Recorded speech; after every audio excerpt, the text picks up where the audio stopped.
Bienvenue sur France 24. Si vous nous rejoignez, il est 19 h à Paris. À la une de l'actualité, cette marche blanche pour Nahel, c'était à Nanterre. Dans une dizaine de minutes, le débat consacré justement à cette actualité française au surlendemain de la mort de Nahel. La marche blanche pour Nahel a démarré cet après-midi vers 14 h et c'est devant la préfecture de Nanterre que des heurts ont commencé justement à émailler le cortège. Plus de 6000 participants cet après-midi. Bonjour. C'est David Gilbert. David, bonsoir. Est-ce qu'on assiste toujours à des tensions ? Écoutez, nous on vient de traverser le quartier Pablo Picasso ici à Nanterre. On a pu constater les stigmates de la veille. Merci David. David Gilbert, donc envoyé spécial à Nanterre.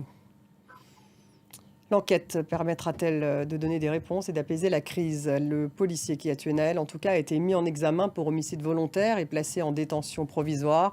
Le procureur de la République a affirmé que les conditions légales de l'usage de l'arme n'étaient pas réunies. Léo Péchard.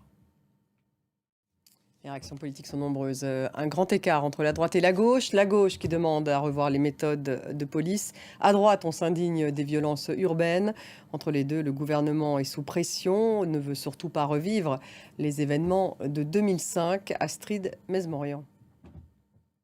Et aux États-Unis, la Cour suprême a mis un terme au programme de discrimination positive à l'université. Un nouveau revirement historique après celui sur l'avortement. 6 magistrats conservateurs ont donc jugé contre l'avis des 3 progressistes, contraires à la Constitution américaine.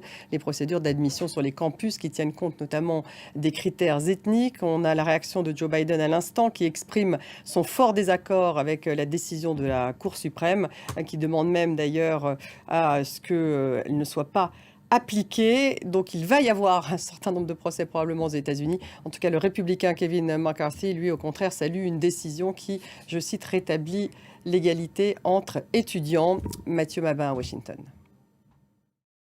Merci de nous avoir suivis. Restez avec nous dans quelques minutes. Le débat, il est consacré à cette actualité française au surlendemain de la mort de Nahel. Le policier qui a tué Nahel a été mis en examen pour homicide volontaire. On va y revenir. Que révèle-t-il ce drame de la société, des forces de l'ordre ? Quelles sont les réactions politiques ? Faut-il changer la loi de 2017 ? Et à quoi peut-on s'attendre ce soir après 2 nuits émaillées de violence ? C'est dans quelques minutes le débat.